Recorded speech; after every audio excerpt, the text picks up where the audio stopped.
Mama, პირველ რიგში მინდა გთხოვოთ კომენტარი იმ კონკრეტულ ფაქტზე, რომელიც გადაცემის დასაწყისში გახდა ჩვენთვის ცნობილი, უკავშირდება ცნობილ წარმოშობით რუს თეოლოგს, ფილოსოფოს, მართლმადიდებელ თეოლოგს ანდრეი კურაევს, რომელიც არ შემოუშვეს საქართველოს საზღვარზე 3 წელი მას აეკრძალა შემოსვლა, არადა მისი ლექცია დაგეგმილი იყო საბაუნის უნივერსიტეტში, ძალიან საინტერესო თემაზე, რუსეთის ეკლესიაზე, ის მსოფლიო საპატრიარქოს დიაკვანი გახლავთ ამავე დროს მოქმედი სასულიერო პირი, მიუხედავად იმისა, რომ მას ჰქონდა პრობლემები მოსკოვის საპატრიარქოსთან. როგორ შეაფასებთ თავისთავად ამ ფაქტს და როგორ ფიქრობთ, რატომ მოხდა ასეთი რამ? მოგესალმებით, მადლობა მოწვევისთვის. ეს ფაქტი თავისთავად მეტყველებს იმას, რომ ჩვენ სახელმწიფოს საზღვრებს რუსეთი აკონტროლებს. ვინც მას უპირისპირდება, იმას ჩვენთან როგორ შემოუშვებდნენ, ხო არ შემოუშვეს. სხვა მას დანაშაული არ გააჩნია, ხო, არავითარი, არც რამე ისეთი საზღვრის გადაკვეთის პრობლემა ექნებოდა, არც არაფერი, უბრალოდ ის დაპირისპირებულია რუსულ მიმართულებას, თუ შეიძლება ესე ითქვას, რა რეჟიმიც რუსეთშია, ასევე ეკლესიის ქცევებს, მისი ეკლესიის და ეს თავისთავად გამოდის მათი მტერი და ვინც არასასურველი პირი და ვინც რუსეთის მტერია, ის საქართველოში არასასურველი პირია, როგორც ჩანს. მიზეზი ეს იქნებოდა, სხვა მიზეზს მე ვერ ხედავ. ისე როგორ ფიქრობთ, ისეთი მასშტაბის მეცნიერის, მართლმადიდებელი თეოლოგის და ფილოსოფოსის ცოდნა რამდენად მნიშვნელოვანი არის თეოლოგიით დაინტერესებული, მართლმადიდებლობის ისტორიით დაინტერესებული ქართული აუდიტორიისთვის, მათ შორის სასულიერო პირებისთვის? ქართული აუდიტორია, მე რამდენადაც ვიცი, მეც მათ შორის და მთელი ეს მორწმუნე საზოგადოება, ვისაც რამის გაგება უნდა და კურაევს უსმენდა. ძალიან დიდი ღვთისმეტყველია, ძალიან განათლებულია და ამავდროულად ის ნაცხოვრებია იმ კომუნისტურ სისტემაში და მან კარგად იცის ეს შედარება, თუ რა იყო, რა უნდა იყოს და ეხლა რა ხდება და კანონიკოსიც არის, აკადემიაში ასწავლიდა რუსეთის მოსკოვის აკადემიაში და საკმაოდ განათლებულია, ბევრი წიგნებია ქართულადაც თარგმნილი და მნიშვნელოვანი პიროვნება, არა მხოლოდ ჩვენთვის და რუსეთისთვის, არამედ მსოფლიო მასშტაბით, როგორც მართლმადიდებელი მოღვაწე და მართლმადიდებელი მამადოროთე, ჩვენ ფაქტობრივად დავიწყეთ უკვე საუბარი საქართველოში არსებულ ვითარებაზე, დაძაბულობაზე, კრიზისზე, რომელმაც თავი იჩინა ჩვენს ქვეყანაში. ამ შემთხვევაში და ძირითადი მიზანი თქვენი სტუმრობის არც არის პოლიტიკურ კრიზისზე საუბარი ძირითადად მაინც მინდა შეეხოს საზოგადოებრივ კრიზისზე, სულიერების კრიზისზე, მორალის კრიზისზე. რადგან თუნდაც ის რაც ჩვენ ნახეთ გუშინ საღამოს საქართველოს დედაქალაქის შემოსასვლელში, როგორც იქცეოდნენ ადამიანები, რომლებიც უნდა განასახიერებდნენ საზოგადოებრივ შეთანხმებას, კანონს, სამართალს, არ ჯდება არა მარტო კანონიერების, არამედ ელემენტარული ადამიანობის ფარგლებში. და ეს არ არის პირველი შემთხვევა და ერთჯერადი ინციდენტი. ეს უკვე იქცა ჩამოყალიბებულ პოლიტიკის ნაწილად. რა შეგვიძლია ვთქვათ იმაზე, რა გარემოშიც დღეს ადამიანებს უწევთ ცხოვრება და შეხება სისტემასთან, რომელსაც მე პირადად რეჟიმს უწოდებ, მაგრამ თქვენ შეგიძლიათ რომ ხელისუფლება ასე მოიხსენოთ. როგორ არის იცით, აი მაგალითად ჟურნალისტი ზის იმის გამო, რომ პოლიციელს ხელი დაარტყაო და პოლიციელი ხელუხლებელია. პოლიციელი ხელუხლებელი მაშინ არის, როცა პოლიციელისგან უდანაშაულო ადამიანი ხელუხლებელია. ასევე რაღაც კანონებს იღებენ, ხო? როცა შენ თვითონ არ ღვევ ყველაზე დიდ კანონს, კონსტიტუციას, ხო, რომლის უფლებაც არ ქონდათ, რომ რაც კონსტიტუციაში წერია, იმის საწინააღმდეგო განცხადებებს აკეთებენ. მაშინ რატო არის ხალხი ვალდებული კანონდამღვევს კანონებში დაემორჩილოს? მათ მიერ შექმნილ კანონებში. ნათქვამია, რომ სტალინს არავინ დაუხვეტია უკანონოდ. არასოდეს. ისინიც თავიანთ კანონებს ქმნიდნენ. მაგრამ განსხვავება რა არის და რატო გაძლო სტალინმა და მისმა რეჟიმმა უფრო მეტ ხანს ვიდრე ესენი გაძლებენ? ისინი თავიანთ შექმნილ კანონს თვითონაც ამორჩილებოდნენ. თავიანთ უკანონობა რომელიც იყო ყველასთვის, მაგრამ მათთვისაც კანონი იყო და ესენი თვითონ ამბობენ რომ ხელუხლებლები არიან, მაგრამ არინდობენ, სახალხოდ არინდობენ ახალგაზრდობას, სახალხოდ, აი ყველას თვალწინ გუშინ ნახე რომ ვიღაც ჯინსებიანი კაცი ზემოთ ეცვა პოლიციის ქურთუკი მასკა და ქვემოთ ჯინსები ეცვა, შარვალი და არ ვიცი ვინ იყო საერთოდ, იყო რა პოლიციელი. და ესეთი ხალხი ცემენ ქალებს, ბავშვებს და ეს ხალხი ხელუხლებელი უნდა იყოს და აი რატო?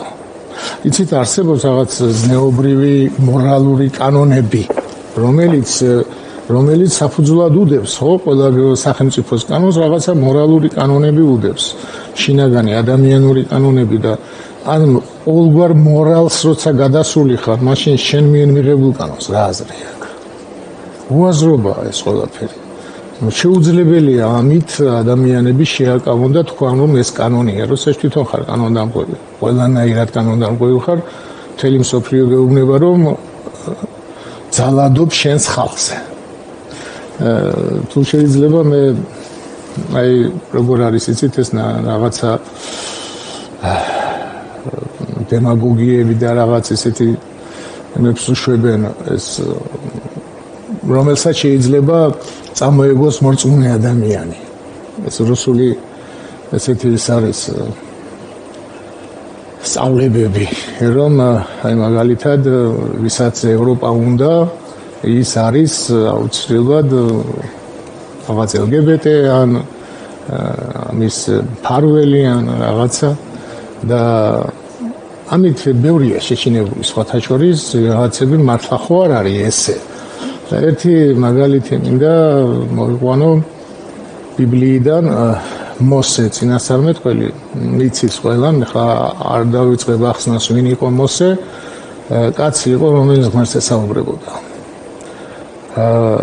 და ღმერთისგან ღმერთი ასწავლიდა ღმერთი უცხადებდა ღმერთი ესაუბრებოდა და მან ასწავლა როგორ უნდა მოეწყო თავისი ეკლესია და ასე შემდეგ და აი ეს კაცი ჩამოდის მთიდან და ზის და ხალხს ასწავლის და მოვიდა მოსეს სიმამრი ითრო რომელიც იყო წარმართი მღვდელი ყავდა რომელიც თავის წარმართულ ქვეყანაში ცხოვრობდა და იმას შენიშნა მიცა აი ამ ღვთის ხილველ კაცს უთხრა შენიშნა ეს რა არის შეროზი ხარო და სხვა რო ფეხზე დგასო და მოსემ თქვა რომ მე რა ვქნაო ისინი ათასები და არიანო და მე ერთი ვარო და მე გამოირჩიო ასისტავები ათასისტავები შენ მათ ესაუბრებო მართან ერთად დაჯექიო და ისინიო მე ხალხს ესაუბრებიანო და აი ეს მოწყობა რომელიც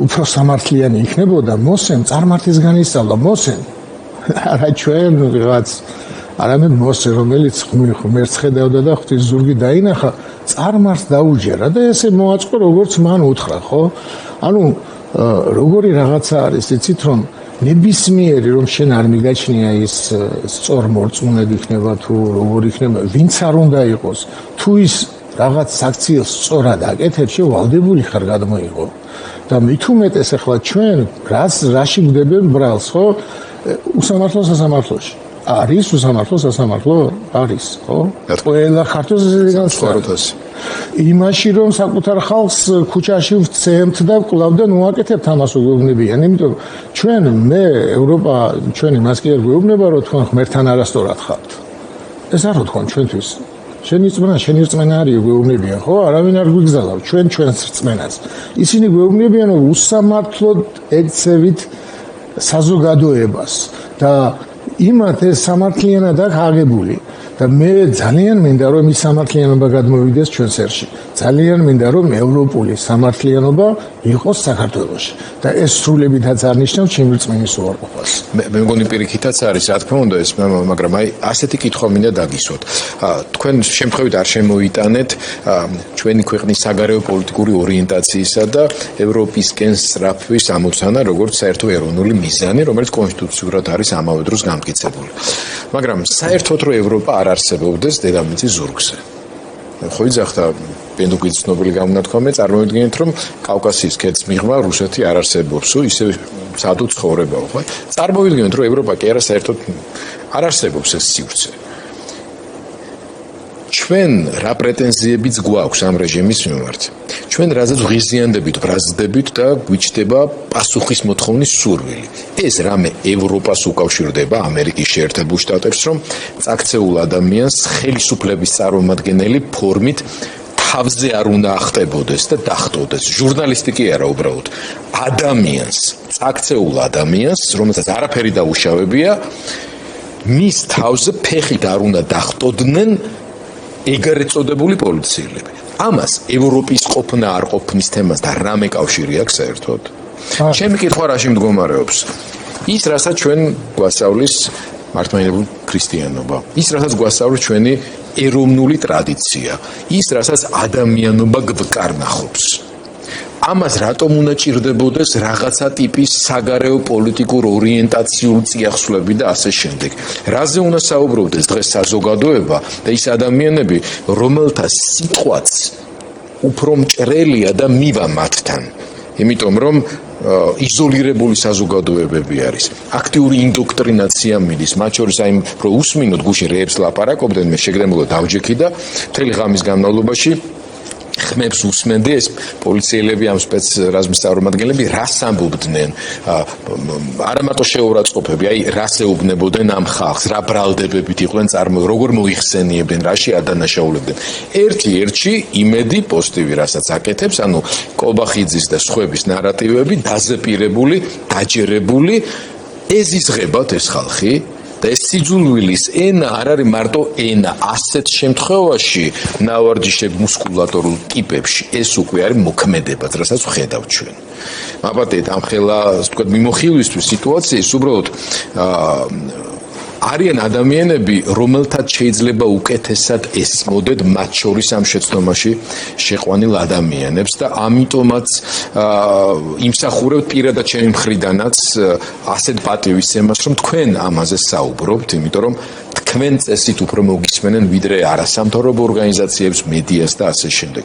ამიტომაც ვაფასებთ იმას, რომ თქვენ ვიყავით ერთ-ერთი, თუმცა არა ერთადერთი საბედნიეროდ გამონაკლისი, რომელიც მობრძანდით და რუსთაველის გამზირზე შობას წირვა აღავლინეთ, იმიტომ რომ იქ დიდი ნაწილი მორწმუნე ქრისტიანი არის. უბრალოდ სტატისტიკურადაც კი ასე არის და გაგები და შემართებით. ასე საერთოდ დაყოფა მიუღებელი უნდა იყოს ჩვენთვის. თქვენ როგორ ხედავთ თქვენს როლს იმ საქმის კეთებაში, რასაც აკეთებთ ისედაც? მე არ ამგონია ვინმე რომ მათგან ვინმე რომ მომისმენს იმის გამო არაფერს არ ვაკეთებ, იმიტომ რომ ვიცი რომ ისინი არ მომისმენენ, იმიტომ რომ მათ არ ვიცი დავალება აქვთ თუ, მაგრამ თავარი ის არის რომ გეზი აღებული გაქვთ სხვა მიმართულებით. იცით როგორი რაღაცა არის, რომ აი საზოგადოება, რომელიც გამოვიდა და პროტესტი გამოხატა, იმათ დემონიზირებას ახდენდნენ. ევროპის დემონიზირებას ახდენდნენ იმ საზოგადოების, ვინც იცახდა, რომ ჩვენ ევროპისკენ გვინდა, იმათ დემონიზირებას ახდენდნენ.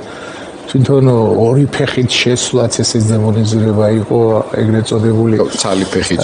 და ჩემთან ბევრი ხალხი დადიოდა და იცით როგორ არის, მათ ეჭვი არ ეპარებოდა თავიანთ გზის, მაგრამ მაინც ამოწმებდნენ. იცით, როცა საქმე მივიდა სიკვდილ სიცოცხლესთან, ეს არ გახდა ჩვეულებრივი მიტინგი, არამედ ამ მიტინგს ძალიან დაუპირისპირდნენ და კლავდნენ პირდაპირ ჟურნალისტებს, ხალხს. მათ აინტერესებდათ ღმერთი რას ფიქრობდა. აი ღმერთის მსახური როგორ უყურებდა ამ საკითხს. ისინი მართალს ამბობენ, ეს შეიძლება და მე უბრალოდ ხმა მოვიღე იმის გამო რომ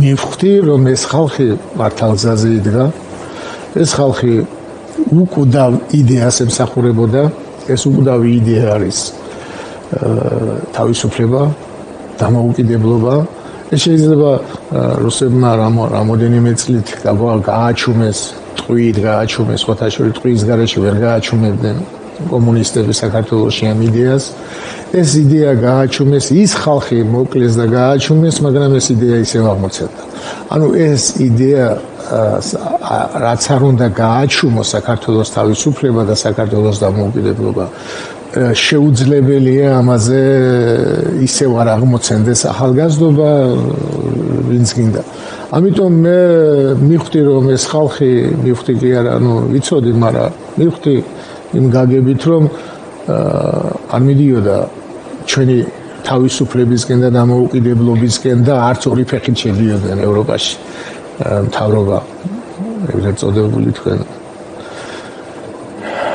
მოზალადეებს უწოდებდა მეც ესეთი განცდა მაქვს უბრალოდ მთავრობას ვამბობ და ამიტომ იმ ხალხს პირადად ვესაუბრებოდი მაგრამ თხოვეს რომ მე თქვა რამოდენიმე სიტყვა თხოვეს რომ მათთან ერთად მივსულიყავი და პატიმრობაში მყოფი შვილების დედები გამემხნევებინა და მე არ შემეძლო ეს არ გამეკეთებინა მე არ შემეძლო ისინი არ გამემხნევებინა იმიტომ რომ სრულიად უსამართლოდ არიან ეს ბავშვები ციხეში როგორი რაღაცა არის იცით აი ნახე მე მათ არ ვიცნობ არავის მაგრამ რო უსმენ ბევრად წიგნის კითხვა არ უყვართ მაგრამ როგორ დავიჯერო ხევისბერი არა აქვს სკოლაში ნასწავლი რომ შენი შვილის მიმართაც ისეთი სამართლიანი უნდა იყოს როგორც სხვის შვილის მიმართ და როგორც შენი შვილის მიმართ ახარ სამართლიანი და არასდროს დამოკიდებულის უნდა კონდეს სხვის შვილის მიმართებაში ესენი რომ სხვის შვილი არ ეცოდება სხვისი დედა არ ეცოდება ის ხო საოცრება იყო დედა უკვდებოდა თხოვდა უჩემოდ მოკვდებაო და ციხეში დატოვეს კაი დატოვეს მაშინ გააგზავნე შენი ჯგუფი და მიხედე იმ ხალხს ხო დედას მიხედე ხო აი დედას რო ესე უკლავა და ეს როგორ შეიძლება ქრისტიანი იყოს თქვენ სწორი ბრძანეთ ამას არ შეჭირდება ევროპა ამას არ შეჭირდება ამერიკა მაგრამ ეხლა ქრისტიანები ესენი არ არიან და რა ვქნათ ამათ ქრისტიანობა მარტო კელაპტრების დაჭერა გონიათ ტაძრებში და ტაძარში კელაპტრი დგომა ქრისტიანობა არ არის ქრისტიანობა ჩვენი ენა ხო ქრისტიანულია აი თანამდებობა ხო თანამდებობა ნიშნავს ვალი გაქაღებული ხალხისგან გაქვს ვალი აღებული რომ სამართლიანად მართო და ეს ვალი უნდა შეასრულო ვალდებულება ხო არის ვალი და ფულიც ვალია ხო აი ეს შენ ვალი გაღებული თანამდებობა ეს არ არის მიღწევა ეს არის ვალის აღება ბანკის კრედიტი რო კონდეს ეგეთი რამე არის და ხალხის კრედიტი აქვს და ხალხს ხოცავენ და ეს ყველაფერი ნუ როგორ არის იცით აი მე მაინც ვერ დავიჯერებ რომ ეს ჩვენი ხელისუფლების მოფიქრებულია ან მათ უნდათ ეს ვერ დავიჯერებ რომ იქ ვინც ეხლა იქ არის ისინი ვერ ხედავენ რომ საითმიდი საქართველო საითმიდის მათი საქციელი ამას რო ვერ ხედავენ ვერაფერს ვერ დავიჯერებ ხედავენ მაგრამ აი რა აკავებთ ამას მე ვერ ხედავ რა აკავებთ და რატო არიან მაინც ამ გზაზე და მაინც იმ ხალხთან ვინც საქართველოს უკარგავს ყველაზე სანუკვარს ყველაზე რა ვიცი ყველაფერს ჩვენი ქვეყნის ერთა ერებთან ჩვენ რო ერად ვიყოთ ამას ყავს ეს იყო ყოველთვის რუსეთის მიზანი ყოველთვის იყო მიზანი რომ ჩვენ სხვა ერებთან თანასწორ ერად არ მდგარიყავით და მას ყოველთვის უნდოდა რომ ჩვენ ყოფილიყავით გრუზინები მაგრამ რუსეთის დაქვემდებარების ქვეშ და საზღვარგარეთ ყოფილიყავით რუსი საქართველოში კიდე მეხაჭაპური ან მელავაში ან რაღაცა ესეთი ეს იყო მისი მიზანი ამისთვის იბრძოდნენ ყოველთვის ამისთვის იყო რევოლუციები რომ ეს არ მომხდარიყო რომ ჩვენ გვეკუთვნის ერთაშორის დგომა გვეკუთვნის ერად ეს ჩვენ სისხლში ასე ვიყავით ყოველთვის და ეს 70 წელი კი დაგვიკარგეს, მაგრამ გამოვალთ მე მგონი. თედორე, აი ბოლო კითხვა მინდა დაგისვათ. გარკვეულწილად გაგრძელება იქნება თქვენი ამ ბოლო სიტყვები, იმედიანი სიტყვების საქართველოს, მათ შორის განსაკუთრებით ჩვენი ქვეყნის მართლმადიდებელი ეკლესიის ისტორიას. არათუ უამრავი მაგალითი აქვს მიცემული თავდადების, არამედ ამ თავდადების მაგალითებზე დგას ჩვენი ეროვნული იდენტობა. გამოგიტყდებით კეთყვი და მე არ მგონია ვიყო გამონაკლისი ქართველი, რომლისთვისაც დიდმოწამე დედოფალ ქეთევანის სახება არათუ ჩამორჩება, არამედ გამორჩეულია იმ რამდენიმე განსაკუთრებულ წმინდანსა და სახელმწიფო მოღვაწეს შორის, რომელმაც გააკეთა ის, რისი გაკეთებაც შესაძლოა დიდ მხედართმთავარს დიდი არმიით არ შეძლებოდა, ხო?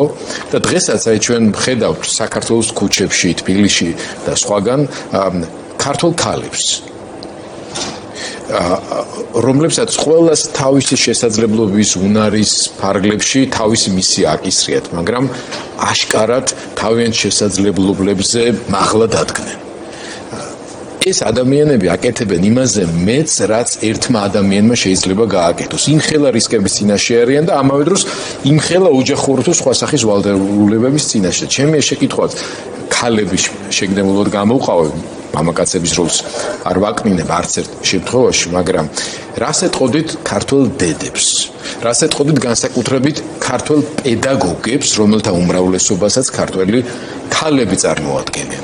როგორი არის მათი როლი და მისია დღევანდელ სიტუაციაში, როდესაც ამ ხალხისთვის ტვინის არევა აღრევის უზარმაზარი მრავალწლიანი მცდელობა რაღაც ნაწილზე ჩვენი საზოგადოების და ერის შვილების ისე უხეშად აისახა, რისი მოწმენიც ახლა ჩვენ ხვდებით ლამის ყოველდღიურად უკვე ადამიანებთან დამოკიდებულებაში. როცა ყველაზე მეტად უჭირდა ქრისტეს, მაშინ მასთან ერთი ჭაბუკი, იოანე და ქალები იდგნენ მის ჯვართან. როცა ყველაზე მეტად უჭირდა ჩვენს ქვეყანას, მაშინ ქეთევანი ეწამა. და დღესაც, როცა მე არ მგონია ეს ნაკლები გაჭირვება იყოს, ვიდრე შაჰაბაზის დროს იყო დღეს რაც გჭირს. არანაკლები გაჭირვებაშია ჩვენი ერი და მე ამაყება ქართველი ქალები. მე ამაყება ერთი მწერალი ამბობს კარგად, ქეთევან დედოფალმა თავისი დაფლეთილი ძუძუებითო უფრო მეტი ვაჟკაცი აღუზარდაო საქართველოსო, ვიდრე ნებისმიერმა დედამ თავისი მთელი ძუძუებითო. კარგი შედარებაა და ქეთევანმა ბევრი ქართველი გაზარდა თავისი წამებით. და ამიტომ ტყუილ არ ჩაუვლია ქეთევანის წამებას, როგორც ჩანს, რადგან ბევრი ქეთევანები გვყავს. ბევრი ქეთევანები გვყავს საქართველოში და მე ცოტა ისე სულჯერი უმორითაც ვამბობ, მაგრამ სინამდვილეში ესე ვფიქრობ, საქართველოში ქართველი ქალების იმედი უფრო მაქვს, ვიდრე კაცების თქვა. იმიტომ რომ რაღაც კაცები არ ვიცი რა დაგვემართა და ქალები ძალიან ყოჩაღები არიან ქართველი ქალები, ეს პოლიტიკაში რო უყურებ ამათ, რა ვიცი, ხა სახელით არ მინდა გამოვყო, მაგრამ ერთ გამოვყო პრეზიდენტს, იმიტომ რომ პრეზიდენტია სალომეს და სხვა დანარჩენი, ვინც ამ გზას მიყვება, ყველანი ძლიერები არიან და უშიშრები. შიშზე მინდა იყო თქვენ გადაცემაში ამ შიშზე საუბარი და უშიშარი ადამიანი არ არსებობს. შექსპირს აქვს ნათქვამი, რომ გონიერება გამბედაობას უშილსო ხელს, მაგრამ მორწმუნე ადამიანისთვის ქრისტემ სხვა უთხრა, ნუგეშინიათ მათი, ვინც ხორცს კლავს. ამიტომ ცოტა მწმენა თუ აქვს ადამიანს, მაშინ მისი შეშინება შეუძლებელია. არა იმიტომ, რომ მას ბუნებრივად შიში არ აქვს, მაგრამ იმედი აქვს მეტი, როცა მართალ გზაზე დგას. და მე მინდა ყველას უთხრა, რომ მართალ გზაზე დგანან, მართალ, სწორ, ქართულ გზაზე დგანან. და აკაკის სიტყვები არის ძალიან საინტერესო, რაც ილიას უთხრა, რომ თუ საქართველოს სიკვდილი უწერიაო, ბედნიერი ხარ რომ მასზე ადრე რომ მოკდიო და თუ საქართველოს სიცოცხლე უწერიაო, შენ მასთან ერთად იცოცხლებოდა. ხო გჯერა რომ ილია ჩვენთან ერთად და საქართველოს ცოცხალია და ცოცხალი იქნება, ხო ესე?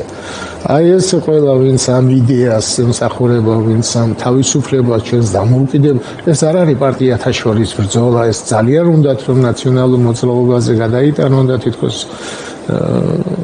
მეწოდება ის ხალხი, იმიტომ რომ ყველა ჯოხი მაგაძე წდება, მაგრამ ეს არ არის ნაციონალებსა და ოცნება შორის ბრძოლა, ეს საერთოდ არ არის პარტიული ბრძოლა, ეს პარტიის მიღმა, ეს არის ან დამოუკიდებლობა, ან თავისუფლება, ან სიკვდილი, ან დამარცხება, მაგრამ დამარცხება არ ამგონია და ძალიან მწუხვა რომ ამას ახალგაზრდობა ეწირება. იცით როგორ არის, აი ამდენი ახალგაზრდების დასახიჩრება, ეს ხო აი გურამ რო გავას, ხო ნახევარი ცხოვრება წაართვეს. აი იმ ერთი იმით, აი როგორ უნდა თქვა, ახლა ის პოლიციელი ხელშეუხებელია, რომელმაც მოსაკლავად დაარტყა კაცს, ჟურნალისტს, რომელიც საერთოდ გვერდით იდგა, ხო? დაარტყა და მერე კი არ დაიჭირა, გაიქცა. აი თუ გასაქცევად ურტყამს პოლიციელი, ურტყამს და გარბის, აი როგორ შეიძლება ის მე ჩავთვალო ან ერიშვილად, არ მორწმუნედ, მოკლა კაცი და გაიქცა. და იგივე როგორ შეიძლება ჩავთვალოთ, ვინც მას ხელს აფარებს ახლა. იმიტომ რომ ჩვენ ზუსტად ვიცით, გურამაც იცით, ჩვენც ვიცით, რომ იდენტიფიცირებულიაო, კიდე არასწორი სიტყვა, არაფერის იდენტიფიცირება მას არ ჭირდებოდა სისტემაში და შიგნით თავის რასშიც შინაგან საქმეთა მინისტრმაც პირადად და მეცაც გეტყვით კობახიძის დონეზე ყველა მიცის იმის სახელი და გვარი. და მეცაც გეტყვით, ჩემი ინფორმაციით მათ პრემიაც აქვს აღებული იმ დღეში. და ეს ინფორმაციები გახდება საჯარო და ცნობილი მოვა ამ ქვეყანაში აუცილებლად გახდება ცნობილი. და ასეთი ადამიანების წახალისება, ხელის დაფარება, ეს არის მათ შორის მსგავს ქმედებებზე წახალისება კიდე, რომელიც ღვთისყალობით არის გურამის გადარჩენილი და არა მარტო ის.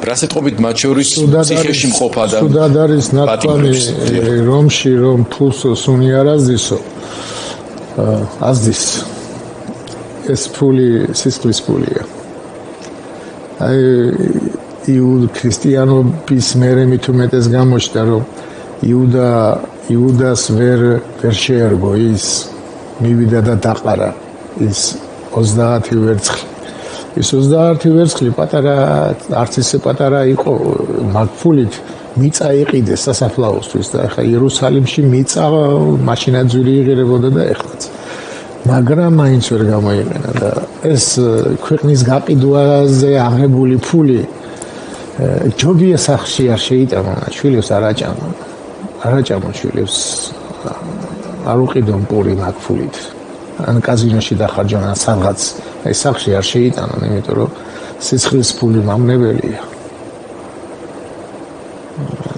ამას ვიტყვით ბოლოს საქართველოს გაყიდვის მით უმეტეს ამადოროთე ბოლოს შეიძლება ძალიან უჩვეულო იყოს მაგრამ იმ ადამიანებისაც რომლებიც ახლა ციხესაპატიმროებში უცქერენ უყურებენ და უსმენენ ჩვენს ეთერს მინდა მოგცეთ საშუალება რომ მათაც მიმართოთ ბედნიერები არიან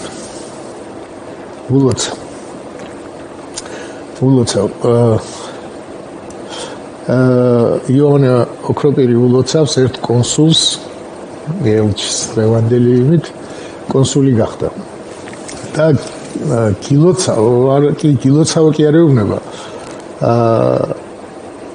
შენს თავს მიულოცავ კონსულობასო მე ციხეს მიულოცავ ასეთი მართალი ხალხის იქ ყოფნას იმიტომ რომ დღეს ციხე მართალ ხალხთა სამყოფელი გახდა პირდაპირ ამ სიტყვის მნიშვნელობით საქართველოში და იქ მე მათ თავისუფალ პატიმრებს ვეძახი ულოცავ რომ საქართველოს მუსლიმ მოხვდათ ეს ბედნიერება საქართველოსთვის დათმენა ამიტომ შევეშინდება პირიქით და მოლოდინებიც გათიშონ მოლოდინები თუნდაც გამოსვლის თუნდაც იმის თავარია ერთადერთი მოლოდინი ქონდეთ რომ საქართველოს თავისუფლება საქართველოს დამოუკიდებლობა და საქართველოს როგორც ერად დგომა ერთა შორის. აი ეს მოლოდინი გქონდეთ მარტო, არც გამოსვლის მოლოდინი და არც კარგი ცხოვრების მოლოდინი გათიშონ ციხეში ეს ხელს უშლის. ეს თუ მოხდება ისინი ეს თავისუფლებაზე იქნება. ეს თუ მოხდება მათ უზარმაზარი წვლილი ხო და დაპატიმრებულ საქართველოში გამოვიდნენ თავისუფლებაზე რა მაინც არ იქნებიან თავისუფლებაზე. ასე რომ და ის 50 კაცი იქნებოდა. მე არ ვიცი ესენი თავი და ქალიც უკვე ვახსენებ განსაკუთრებით მზია ამ შემთხვევაში განსაკუთრებით. აი მზიაზეც რო ვთქვათ, ხო მზია გარეთ ნაკლებ ზიანს მიაყენებდა ამათ, ვიდრე საპატიმროში. ის პატიმრებიც 50-ია თუ 60-ია, 60 კაცი იქნებოდნენ, მაგრამ მაგათ ნაცვლად ვინც არ გამოდიოდა, მინიმუმ თითოს ნაცვლად 20 გამოვიდა და საკუთარ იმას აზიანებენ. ეგრეთ წოდებული მთავრობა საკუთარ გზასაც აზიანებენ და ყველა უფრო მეტ პროტესტს ხებულობენ და რატო აკეთებენ არ ვიცი. ვინ დაგეგმა ესე როგორ რაღაცა იცის შეიძლება რუსეთში გაზდით და იქიდან გადმოიტანეს, მაგრამ ეს იმას გავს ეს რაჭული ფილმი რო არის ხეზე რო თოქს აუგდებენ და რო ჩამოაგდებს და გუშინ ასე ამოიყვანეთ უჭიდანო. ეგრე მოუვა რუსულ კანონს, რუსული მას რაც უცეცში გადის ეს საქართველოში არ გავა, ვერ გავა, არ არსებობს. შეუძლებელია. იმიტომ რომ ის სხვა არის და ჩვენ სხვა ვართ. ეს არის და ეს ძალიან დიდი მადლობა მამად დოროთე ტელემაყურებლებს მინდა შევახსენო რომ და იგივე სახელია. ოღონდ პირიქითად დოროთე თეოდორე. დოროთე არა. ის საჩუქარს ნიშნავს. ის საჩუქარი ღვთისა, ეს ღვთის საჩუქარი, ანუ მიბრუნებული. ძალიან დიდი მადლობა თბილისის ქვემო ბეთლემის მაცხოვრის შობის ტაძრის წინამძღვარი საუბრობდა ჩვენს